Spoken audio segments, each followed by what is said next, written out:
It was widely expected that Russia's war in eastern Ukraine would dominate the agenda during Saturday's meeting between Kremlin leader Vladimir Putin and German Chancellor Angela Merkel. Yet, those hoping for any progress in bringing peace to Donbass may be disappointed. During 3 hours of talks, the German Chancellor reiterated the need for a UN peacekeeping mission to Ukraine and a ceasefire with the start of a new school year.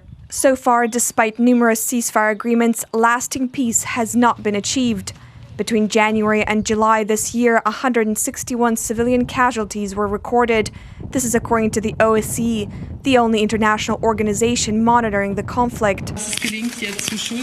I hope now that school is beginning again, we will be able to sort things out and give it a new start.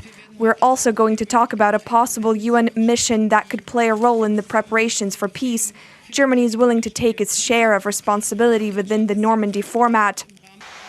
Meanwhile, on the topic of Russia's Nord Stream 2 pipeline project, Merkel attempted to reassure Ukraine that it will still be a transit country for Gazprom's supplies to Europe, even when the Kremlin's project is complete. Regarding Ukraine, we're also going to talk about gas transit. I think that Ukraine, even with the Nord Stream 2 in place, should play a role in the gas transit to Europe. And I'm happy that we're able to start talks between Russia, the EU, and Ukraine. This was the first time in nearly 5 years since Russia annexed Crimea that Merkel met Putin in Germany. Some say that Putin used the opportunity to exploit the meeting to his advantage.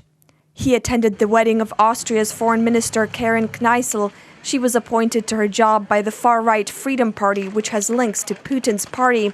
Western analysts said that the invitation undermined the West's stance on Moscow. Ukraine's Minister of Foreign Affairs Pavlo Klimkin had an interesting observation after the Austrian Foreign Affairs Ministry was forced to comment the affair. I do not usually comment on social affairs, but if the Austrian Foreign Affairs Ministry is forced to justify and assure of the unchanging foreign policy in light of a private visit, it is an interesting new form, which causes a sad smile. In previous meetings between the two leaders, Putin made attempts to catch the German Chancellor off guard or even intimidate her.